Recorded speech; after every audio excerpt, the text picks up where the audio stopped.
भाई लोगों को राम राम नमस्कार। पिछले कई दिनों से आपसे बातचीत नहीं हुई, लेकिन इसी समय पर पूरे भौगोलिक परिदृश्य में, विश्व के परिदृश्य में इतने सारे घटनाएं घटित हो रही थी कि उनको एक में समेटना बड़ा मुश्किल काम हो जाता। फिर भी कुछ चीज़ें अगर आपको याद दिला दूं, उसमें भी सबसे दुखद घटना ये रही कि ट्रंप के निकट सहयोगी किर्की की अमेरिका में गोली मारकर हत्या कर दी गई। वो ट्रंप के बहुत ही विश्वास पात्र थे और दक्षिणपंथी चेहरा थे, युवाओं में लोकप्रिय थे। और अफसोस की बात यह कि वो भी गन कल्चर के समर्थक थे। वो कहते थे कि शस्त्र रखें। फिर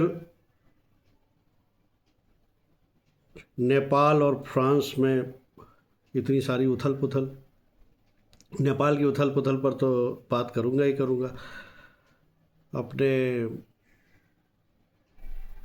राहुल भैया थक गए थे बिहार की यात्रा से, तो वो एज़ यूजुअल विदेश चले गए और थोड़ा रिलैक्स होकर आए हैं। सुना है अब की बार मलेशिया गए थे।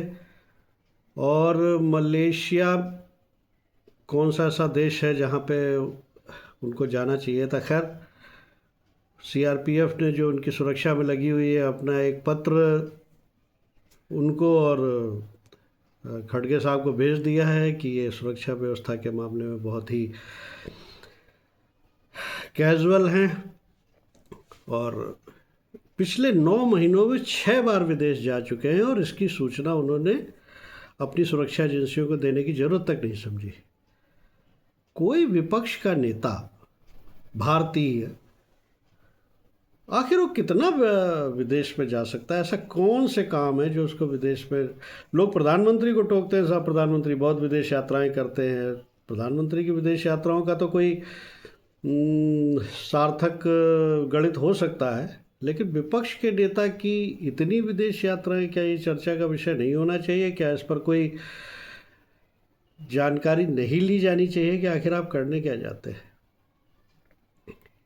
फिर वो एक दिन पहले अपना उपराष्ट्रपति का कैंडिडेट आपने खड़ा किया और केवल एक दिन पहले आप आकर के सीधे वोट डालने जाते और अपने कैंडिडेट को यह सुनिश्चित कर लेते हैं कि वे हार जाए। और हुआ भी वही। अंतरात्मा की आवाज़ और इन सब बातों से लेकर के एनडीए के जितने वोट हो सकते थे उससे कहीं अप्रत्याशित रूप से कहीं अधिक वोट पड़े। सारी चेष्टाएं करने के बाद, सब कुछ सिखाने के बाद भी राज्यसभा लोकसभा के सदस्यों ने 15 इनवैलिड मत भी डाले। क्या ये संभव है? हाँ, इसी में मैं एक चीज़ और इंक्लूड कर दूं, शायद राहुल गांधी जी के काम आ जाए, क्योंकि ये चुनाव तो ईवीएम से हुए नहीं थे और इस पर ईवीएम वाला ठीकरा वैसे भी अब उन्होंने छोड़ दिया। अब तो वोट चोरी पर आ गए हैं। तो इसमें वोट चोरी का एक तरीका और हुआ है।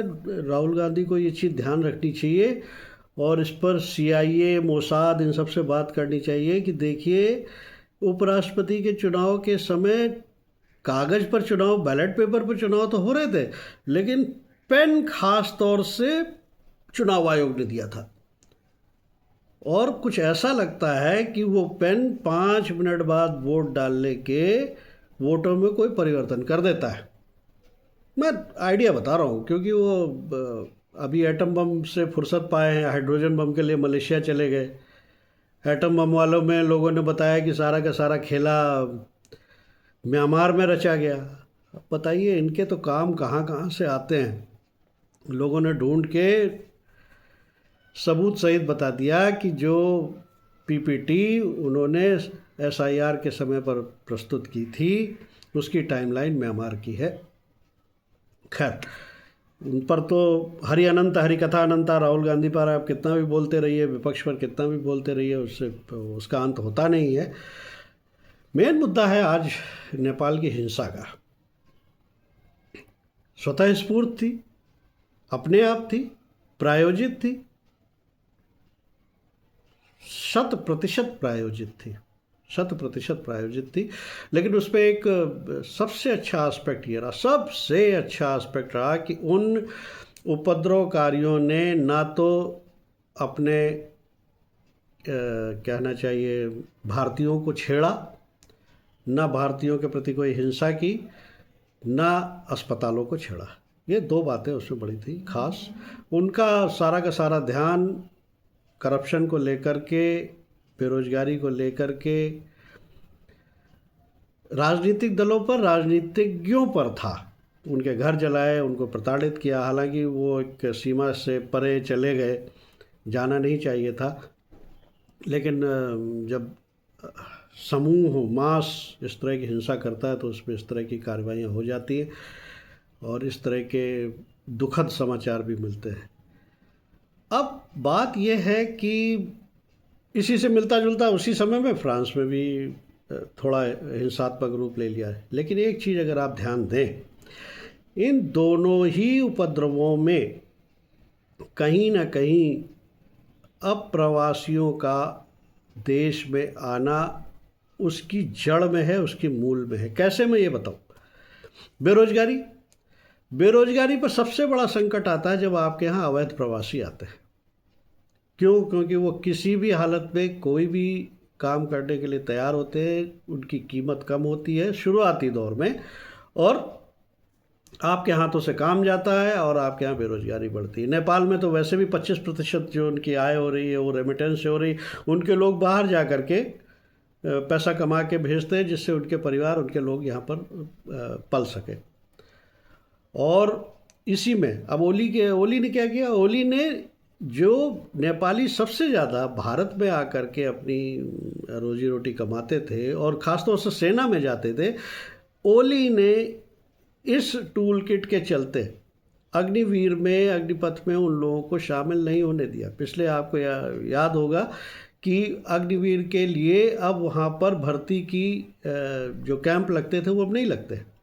तो अपने लोगों को आपने खुद बेरोजगार किया, आपने आपके लोग, आपके बच्चे ऐश कर रहे हैं और आप करप्शन भी कर रहे हैं, और उसके बाद जैन जी को आप ये कहेंगे कि नहीं साहब शांत रहें।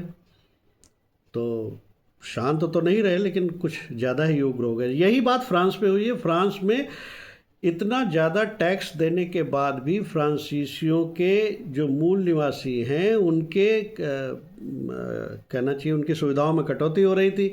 उस कटौती का भी मूल कारण यही था, क्योंकि उनके इनकम का एक बहुत बड़ा हिस्सा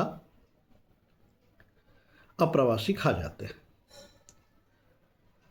ये तो यहाँ तक की बात थी। अब आइए भारत में। भारत के लोग मतलब वही विपक्ष, और विपक्ष से मिलता जुलता जो इनका टूल किट है, जो इनका इकोसिस्टम है, वो बड़ी आंख गड़ाए बैठा है। श्रीलंका, उसके बाद बांग्लादेश भी हो गया, उसके बाद नेपाल भी हो गया।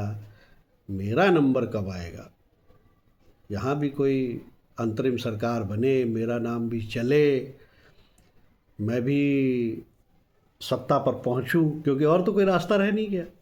ईवीएम रह नहीं गया, वोट चोरी रह नहीं गया। वोट चोरी से प्रेरित होकर के तो चुनाव आयोग ने कह दिया कि पूरे देश में ही कराऊंगा SIR, और वो अगले महीने से शुरू हो जाएगी। फिर करें तो क्या करें? एक चीज़ ये पूरा का पूरा इकोसिस्टम भूल जाता है। और मैं आपको याद दिला दूं कि ये जो काम हो रहे हैं ये भारतवर्ष से शुरू हुए थे। श्रीलंका की हिंसा, बांग्लादेश की हिंसा, नेपाल की हिंसा के बाद आप भारत को सोच रहे हैं, जबकि मैं कह रहा हूं कि भारत में ये काम पहले हो चुका है। और भारत का तरीका लोकतांत्रिक है, क्योंकि हमारी जड़ों में लोकतंत्र भरा हुआ है। हम उसको बड़े स्मूथली, बड़े तरीके से करते हैं। JP आंदोलन, इतना बड़ा आंदोलन हुआ, लेकिन सत्ता परिवर्तन वोट के माध्यम से ही किया हमने। अन्ना आंदोलन इतना बड़ा खड़ा हुआ, लेकिन सत्ता परिवर्तन वोट के माध्यम से ही किया। तो जब हम वो काम 2014 में कर चुके हैं, उस समय के भ्रष्ट राजनीतिज्ञों को, उस समय के भ्रष्ट तंत्र को निपटा चुके हैं, और उससे निपटने के लिए हमने शीर्ष पर एक अच्छे व्यक्ति को बैठा दिया है जो उनसे डील कर सकता है। तो भाई हमारे यहाँ वापस हिंसा और ये सब बातें क्यों होंगी? हमारे यहाँ का पढ़ा लिखा नौजवान है, वो देखता है, वो पूरे टाइम देखता है कि ठीक हो सकता है कि अगर 5 रुपए की कमाई है, मेरे पास 1 रुपया आ रहा है कि नहीं आ रहा है विभिन्न तंत्रों से, लेकिन वो रुपया कहाँ लग रहा है उसको पूरा का पूरा दिखाई दे रहा है। विपक्षियों को नहीं दिखेगा, लेकिन उसको दिखाई दे रहा है।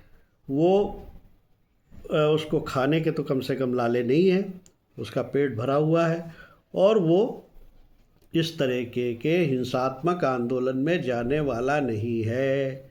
इसलिए विपक्ष को ये मान लेना चाहिए कि उनका ये दिवा स्वप्न भारतवर्ष में पूरा होने वाला नहीं है। आप मेहनत करिए, सड़कों पर जाइए, लोगों से मिलिए, उनको कोई रूपरेखा बताइए कि मैं भारत के लिए क्या करने वाला हूँ, हम भारत के लिए क्या करने वाले हैं, जो वर्तमान सरकार के वर्तमान कामों से बेहतर होगा। इसके साथ ही 3-4 और मुद्दे हैं, लेकिन वो मैं क्रमशः फिर उन पर बात करूँगा। प्रधानमंत्री मणिपुर जाने वाले हैं। राष्ट्रपति का रेफरेंस पर सुनवाई पूरी हो चुकी है। ये एक बड़ा मुद्दा होगा जिस पर सुप्रीम कोर्ट आजकल में 2-4 दिन में फैसला देगा। हालांकि मैं तो इस मानस का हूँ कि सुप्रीम कोर्ट को इसमें कोई दखल नहीं देना चाहिए। इस बात को कोई निरंकुश भी नहीं होना चाहिए, मैं पहले भी कह चुका हूँ, निरंकुश कोई नहीं होना चाहिए। लेकिन उनके राष्ट्रपति राज्यपाल पर विधेयकों के लिए समय सीमा तय करने के लिए विधायिका बनी हुई हैं। इस सारे काम को अपने सुप्रीम कोर्ट को, माननीय उच्चतम न्यायालय को वापस विधायिका के पास भेज देना चाहिए। विधायिका उन पर बातचीत करके इन चीज़ों पर कोई नियम, कोई कानून, कोई संशोधन ला सकती है। फिलहाल के लिए इतना ही। नमस्कार, धन्यवाद। सब्सक्राइब करना, शेयर करना, लाइक करना मत भूलिए। गति बहुत धीमी है, आपके सहयोग की परम आवश्यकता है। धन्यवाद।